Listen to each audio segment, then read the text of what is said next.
Comic books made more sense. You know it is fictitious without pretense. Hello, how's everyone doing? Today I thought I'd take a look at Transformers issue 3 from Marvel Comics. This is the third ever comic issue of Transformers.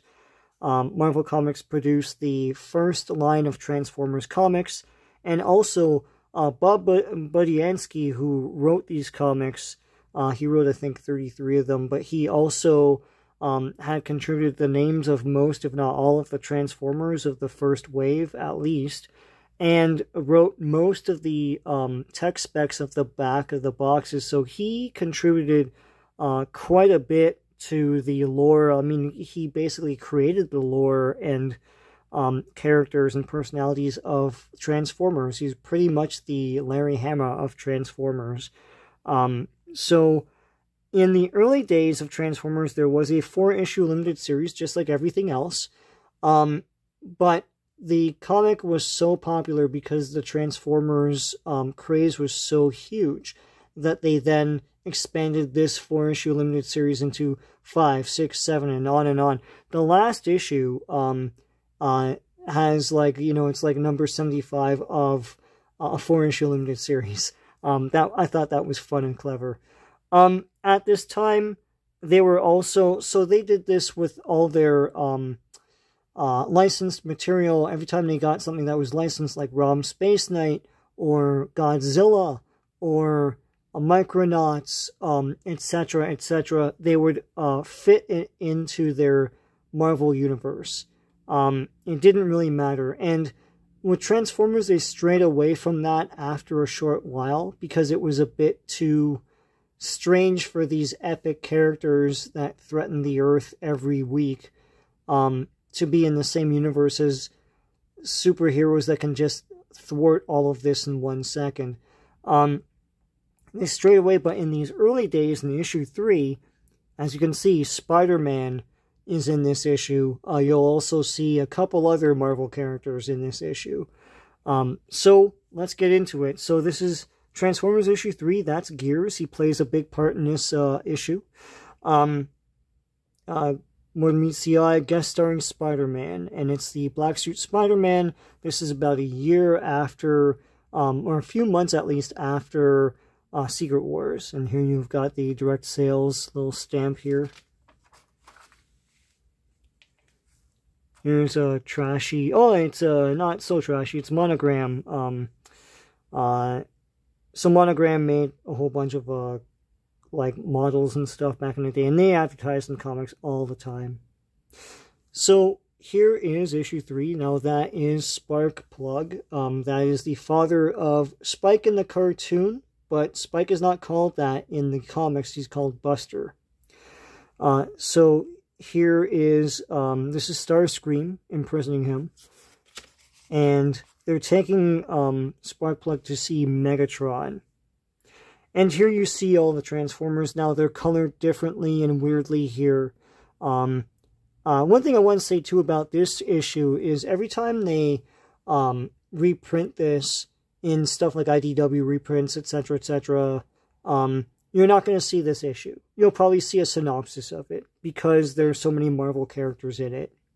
It's the same thing later on. They introduced a character called Circuit Breaker, who was a mutant kind of character that could, like, dismantle machinery with her mind. She was a Marvel character, a Marvel creation, so you couldn't reprint issues with her in it either, because she eventually went on to other Marvel comics, etc.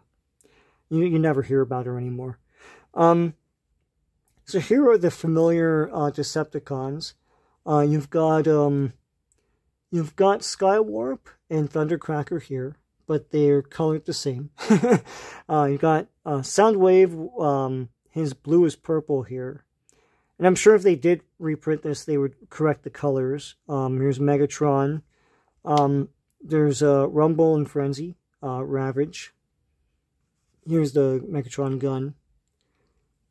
And so they want Sparkplug to create fuel for their ship. Now we know it as Energon cubes. I don't know if that term had been created just yet. But it's funny because Sparkplug makes an observation here that, you know, they took over, like the Decepticons took over a nuclear power plant, the most advanced and powerful form of energy on the planet, and created their own like base and didn't understand what they had. So he's like, it's like we're so primitive, they don't know what to do with our technology. Like it's so foreign to them. They need someone who knows this stuff. So anyways, he just recites his serial number and everything from his days as a Marine, and they're trying to squeeze the information out of him. Here, I remember this as a kid. This is from 1985, right? So, this is Fig Newton's commercial. It's a maze, but it's clever in that it's not just like zigzagging lines. Anywhere where there's an opening in the lines, you can go through, and you can actually go through this tree and like go down this ladder and through these bushes and like through this ship here. There's some openings here, and you can, you know, go into the water and come out the water here, you know, go through this train and all that stuff. I used to love like going through all this stuff and getting to the end. It's a great, I've never seen a maze like this since. I don't know why they don't do more like this. It's a lot of fun for kids. So here are the Autobots. And here you have Optimus Prime sometimes is shown with these little bumps on his back. Looks cool, and sometimes he's not. So you've got who's here, man? Prowl, Hound. I can't tell who that's supposed to be. They might be discolored. Optimus Prime. That might be Gears. Here's Bumblebee. So here's Buster. And here's Jesse, not Carly.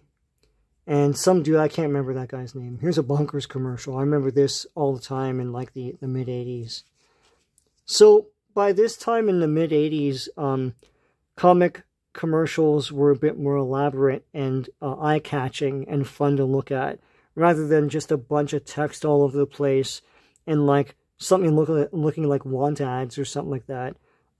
Here, it's, you know, this is a lot of fun. Makes you want to go out and buy some Bunkers. So here you have the transformations. It's still a fairly fun and new concept in toy play and everything else. So they do devote time and panels to showing you this. And a kid's imagination, you're like, yeah, you know, you turn this, and you turn into the Jeep or whatever. Here you have some use of Optimus Prime's trailer. So he's loading up all the Autobots and everything. And they're all outpacing this cop to try and get back to the Ark.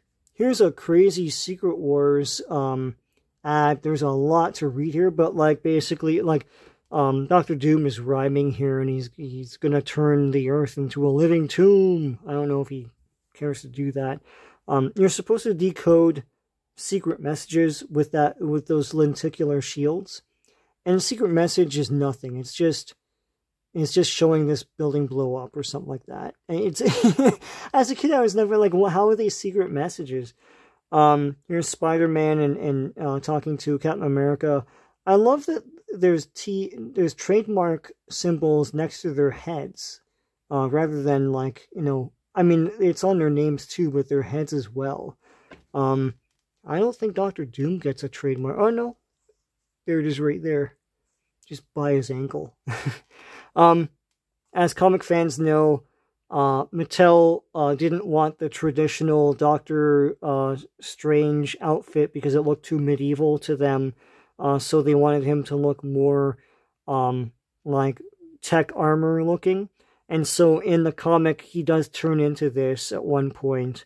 But as a kid, I didn't notice because it's still the color scheme, and he still has the cowl, right? So, and the mask. So here they are arriving. That's Ratchet there. They're using some of the stuff that you find in the Optimus Prime trailer toy. All that cool stuff, the arm and everything.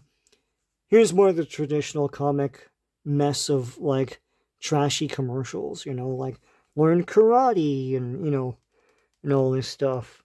Play a harmonica. Buy this and you get, like, a whole instruction manual and all that stuff, right? So anyways, they're torturing Sparkplug by shooting around him and stuff. With Lazerbeak is shooting laser beams. So he's like, fine, I'll give in. And he's like, I need a lab, I need all this stuff. So like, you'll have it all, you know. So they ransack things to rip out machinery and stuff that he needs. You know, they're doing all this stuff and carrying trucks full of oil and stuff to him. The Americans are spooked by it. They don't know if the Transformers are Russian. You know, this is the days of the last days of the Cold War, the height of the nuclear arms race, and they can't tell the Transformers apart. To them, they're all just evil transforming robots. In Russia, they make reference to the Star Wars arsenal. The Star Wars project was Ronald Reagan's arguable bluff that he was creating, you know, these super secret space weapons that would clinch the Cold War. And some people say it never was going to happen, and it was the bluff heard around the world that, you know, the theory is that you know, Russia would try and, like, spend to try and beat it, and they couldn't. I don't know. I mean, it is fascinating to read about. So here you have Sergeant Fury and Dum Dum Dugan.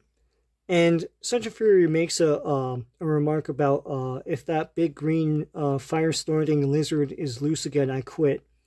And that's referring to the Godzilla series that they had. Although I think that's before this series. And here's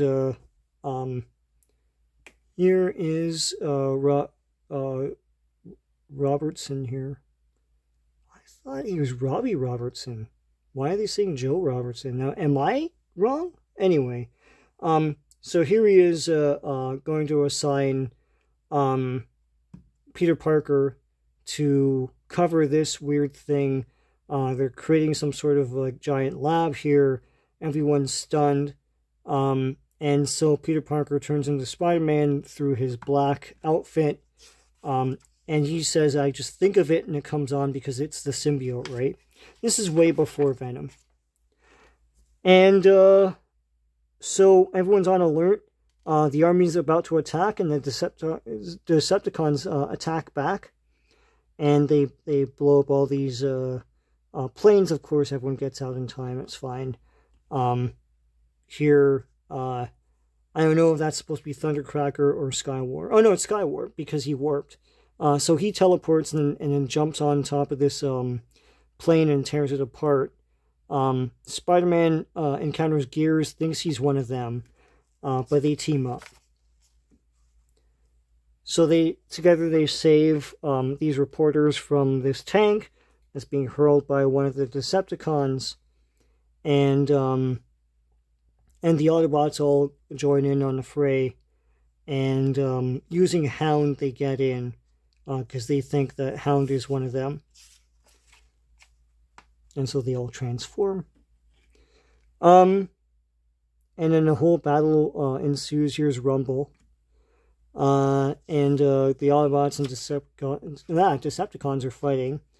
And while all this is happening, Gears and Spider-Man team up, and they're going to go climb the mountain to get inside that citadel. And here's the NFL Super Pro Club today. Super Pro, I remember there was a character they had in the 90s, but this is like after all this. Marvel had an NFL character. So they climb. At one point, Spider-Man rescues Gears with his spider web, but it just barely holds them. And they get in, and they fight their way through. And Spider-Man fights Ravage, so that's kind of cool. Here's a whole contest for you may be the next Marvel superstar.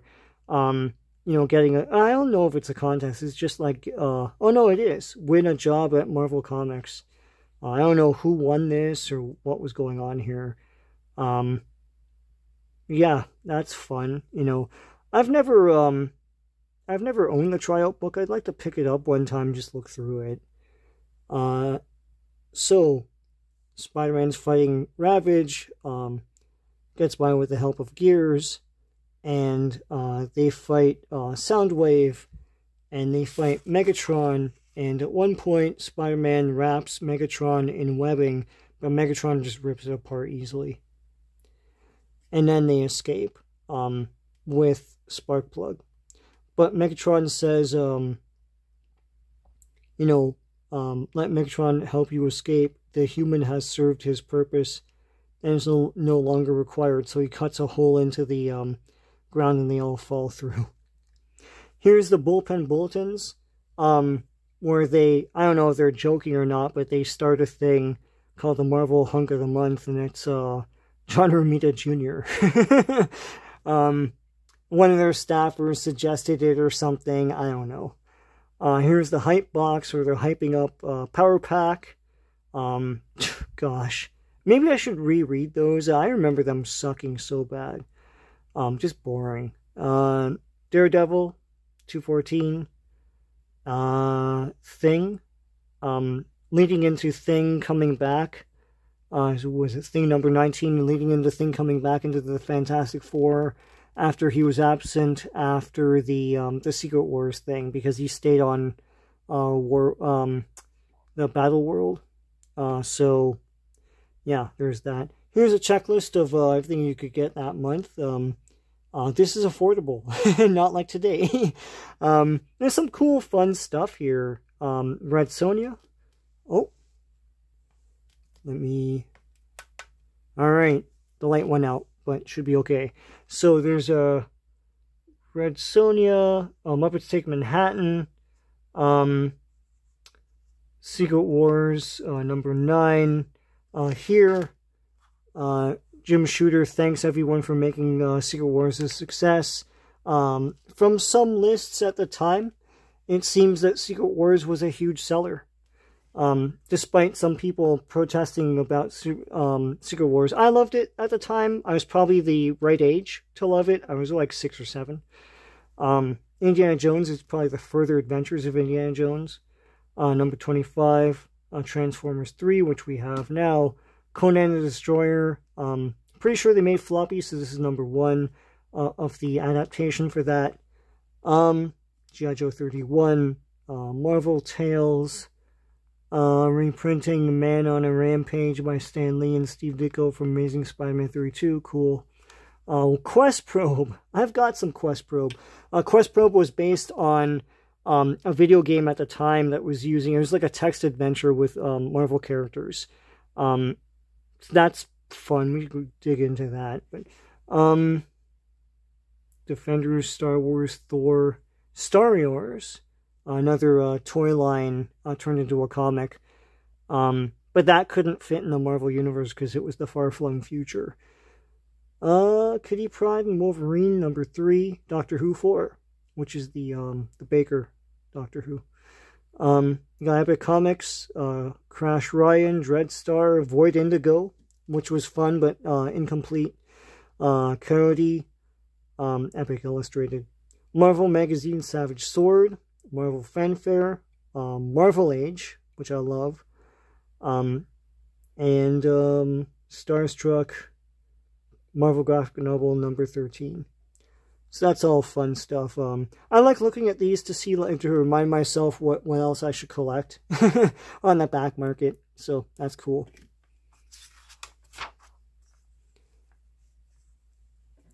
So yeah, here, Spider-Man tries to save both Sparkplug and Gears from falling. He manages to save Sparkplug, but not Gears, so Gears falls to his death. they go and Spider-Man's stunned by how callous they are about Gears. But Optimus is like, the humans don't understand. Our form of life is vastly different from theirs. So they all go back to the Ark. And they're like, he's neither dead nor alive. So what they're going to do is repair him, right? I don't know why Spider-Man doesn't understand that. So they're like, goodbye, Spider-Man, and thanks. He's going to go now and never come back to this comic book. So as Gears wakes up, he's like, Megatron got what he wanted from human. And he's like, Dad, say it ain't so. So it's to be continued in the next issue. Transformers comics were fun. The thing is, I think a lot of kids got turned off by it because it wasn't like the cartoon. I mean, it was its own thing.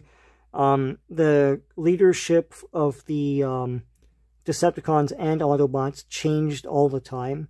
But it kept you on your toes, right? At one point, like, Grimlock was the was the leader of the Autobots, and that was a lot of fun, right? So it was cool, and you got to see the newest toys and stuff in it. My favorite Transformers comic from my childhood is the Headmasters 4-issue limited series. I love that thing.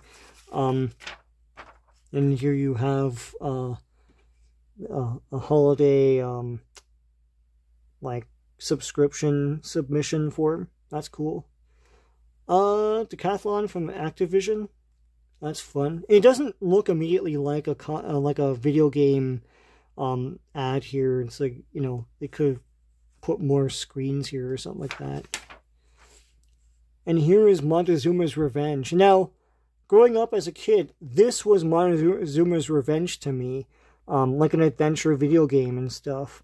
I didn't know that, until I was like maybe in my early 20s, that Montezuma's Revenge is a euphemism for diarrhea that you get when you go to other countries and you drink their water and stuff. That's Montezuma's Revenge. But here, Montezuma's Revenge featuring Panama Joe. It's it's an adventure game for the Atari. And around this time, Nintendo was about to revolutionize video games. So that's how Spider-Man met the Transformers. I hope you enjoyed looking through this. Take care.